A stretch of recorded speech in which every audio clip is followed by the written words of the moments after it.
आज हम समस्त भारत के लोगों के लिए एक संदेश लेकर आए हैं कि बार बार आज 10 रोज से हमारे पूरे भारत में भूकंप आ रहे हैं। तो इसका कारण वैज्ञानिक कुछ और कहेंगे कि सूर्य के तेज प्रभाव से परिवर्तन हो रहा इसलिए भूकंप आ रहे हैं, लेकिन ऐसा कुछ भी नहीं है। हम लोगों से ये बताना चाह रहे हैं कि भूकंप आने का कारण क्या होता है हमारे भारत में या नेपाल में या कहीं भी आ रहे हैं, तो सबसे बड़ी इसमें लोगों की कमी है। आज उत्तराखंड में अगर भूकंप आ रहे हैं तो उत्तराखंड के लोगों का व्यवहार गंदा हो चुका है। सिर्फ नाम है देवभूमि, काम है असुरों का।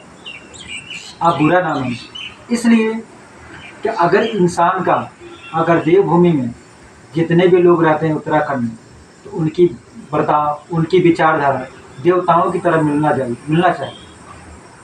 और जहाँ तक किसी साधु संतों को पकड़कर उसका अपमान करना, उसका आधार कार्ड चेक करना, उसको राह में रोकना, उसे तंग करना, ये कहाँ का सही है? कहाँ तक ये सत्यता है? अगर आपको सुप्रीम कोर्ट तो आधार नहीं दी है, केंद्र सरकार तो आपको आदेश तो नहीं दिया है कि आप किसी को रोककर आधार कार्ड चेक कीजिए। आपको अपने गांव से अगर कोई व्यक्ति जा रहा है उसको रोक दीजिए, उसके जानकारी लीजिए, ये गलत बात है। जब आपका सुप्रीम कोर्ट से, केंद्र सरकार से आपको आदेश मिला तो ही आप कर सकते हैं।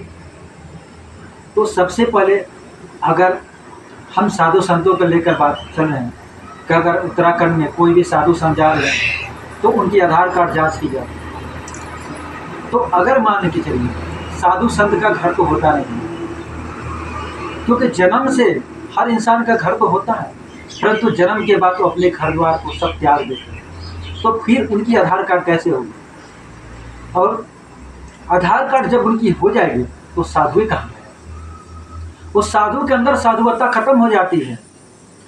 साधु विवाहित अविवाहित से नहीं होते हैं, साधु साध से होते हैं, संसार से परे होते हैं। उनकी ज्ञान अलग होती है, उनकी सोच अलग होती है, उनकी विचारें अलग होती हैं। और आप उनको दिल दुखाइएगा तो आप मान के चलिए कि आपके नगर में एक सन्यासी आया, उस रास्ते से जा रहे हैं और आपने उनका दिल दुखा दिया। अगर एक बद्दुआएं देकर गए तो पूरे नगर को भुगतना पड़ेगा। यही कारण बादल फटना, भूकंप आना और कोई दूसरी कारण नहीं है। तमाम हर भारत के कोने कोने में यही नतीजा आ रही है। सन्यासियों का तंग किया जा रहा, या देवभूमि हिमाचल हो या कहीं हो, या कश्मीर हो या कहीं हो, हर साधु संतों तपस्वी को तंग किया जा रहा और इसका परिणाम भारत में बुरा देखने को मिलता है। अभी तो हम आप लोग को ये बता रहे हैं कि अगर ऐसा हर लोग एक निर्दयी हो जाएंगे और हर व्यक्ति किसी को मारने काटने पड़ेंगे और दिल दुखाएंगे, तो इससे भी भारत की स्थिति भयावह होगी। ये कोई नहीं रोक सकता। जैसे युद्ध चल रहा है ना, विश्व युद्ध हो सकता है, बड़े बड़े भूकंप आएंगे विनाशकारी।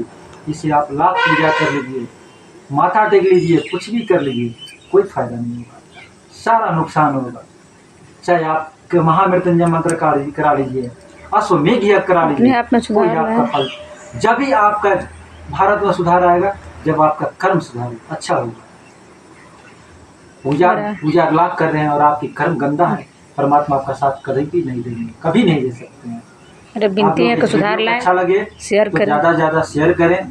और बिनती है और अपने हम आप सभी से विनती है कि आप अपने विचारों को बदलें, किसी को दिल ना दुखाएं, किसी के लिए मरहम बने, किसी के लिए भोजन बने, किसी के लिए जल बने, किसी के लिए सहारा बने, किसी के लिए कुटिया बने, किसी को लिए पेड़ बने, छाया दे, उसे धूप से बचाए। यही मेरी विनती है।